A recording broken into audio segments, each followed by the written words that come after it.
Such a thing has never happened to me before, and I haven't heard of any similar stories either. So on Instagram, a guy DM'd me. At first, I ignored him until he texted persistently, trying to get my attention. I had never met anyone from Instagram before, so I was just being careful. He would text me every day, checking up on me and all that. Eventually, I started replying to his texts, and we began getting to know each other. I was just trying my best to learn more about him. As weeks passed, we finally exchanged numbers.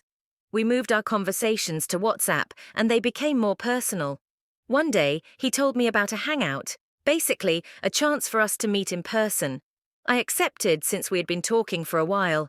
Surprisingly, he mentioned that he liked girls who wore heavy makeup. I was confused because that was the first time I had ever heard a guy say he preferred girls with heavy makeup. We went back and forth on the topic, and I eventually accepted it. I went out to get my makeup done, fix my hair, and even buy a new dress. When it was time, I set off all the way from Pocos to East Legon. I left home very late, around 11 p.m. We kept communicating until I arrived at my destination. We smiled at each other, hugged, and he said he had already made arrangements, so we could leave from there. We took another Bolt to the location. It turned out to be a party. There were a lot of people. We found a place to sit, and he offered me some drinks and meat.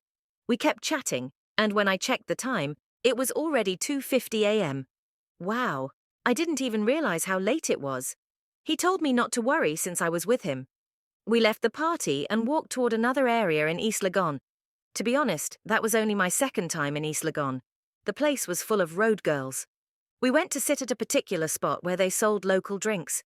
He told me they had some special drinks he wanted me to try. I noticed there were a lot of girls with heavy makeup in that place, like their eyeshadow was really popping. I started feeling self-conscious because I too had heavy makeup on. He was busy talking to one of the girls, leaving me there with the special drink. Seriously, I couldn't even look people in the face anymore because I felt like I looked just like the road girls. It was now almost 4 a.m. and the drink was giving me a migraine, so I called him and told him clearly that I was going to order a Bolt and leave. But there was a problem. The price of the Bolt had surged at that time. I asked him to help top up the fare, but he said he was low on cash and hadn't even paid for the drinks yet.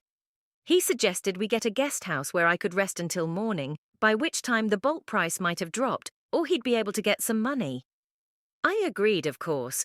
I didn't have enough money on me and I wasn't familiar with the area. Later, I learned that the place was quite popular.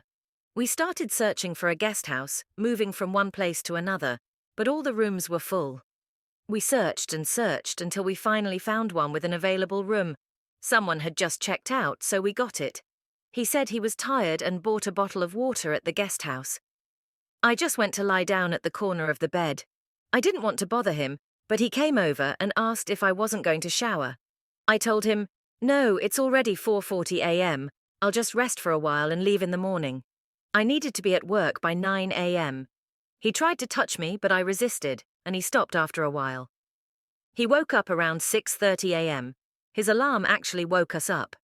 He said he had some business to attend to and that he'd be back by 7:30 a.m., or he'd let me know where to meet him before I left. I went back to sleep comfortably and ended up oversleeping. I was woken up by a knock on the door. I thought it was him, but when I opened the door, it was the receptionist. She told me that I needed to check out by 10 a.m. Wow, that was the first time I had ever heard of such a rule. So I called him, but he said he'd call me back. Then, the receptionist told me that the room hadn't been paid for.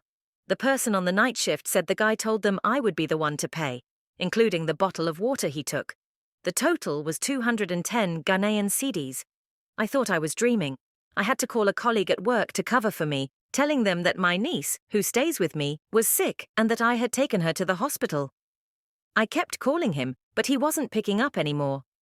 The guest house staff also tried calling him until his phone eventually went off. The way I was looking, tired and embarrassed, a guy nearby started talking to another guy in my language, not knowing that I understood.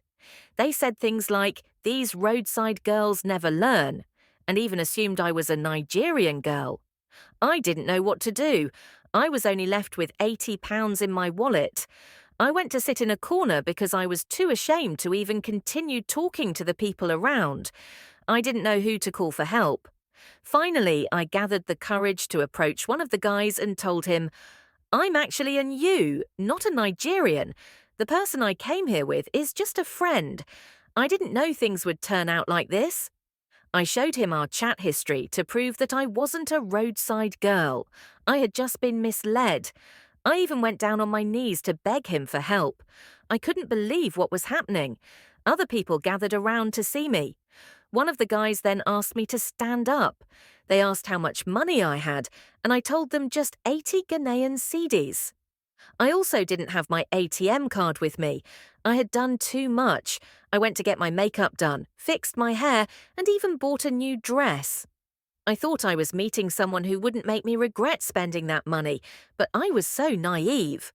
One of the guys paid everything for me and even booked a Bolt for me. He said, "The way you're looking, you can't walk around town like this. People will have different perceptions."